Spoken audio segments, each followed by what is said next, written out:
ਲਓ जी यह प्लाजा बिल्कुल पतला है, छोटा है। तो R600 का स्टीकर भी लगा है।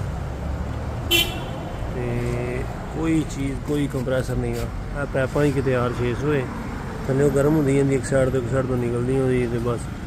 ये 12 वोल्ट सर्किट लगा है।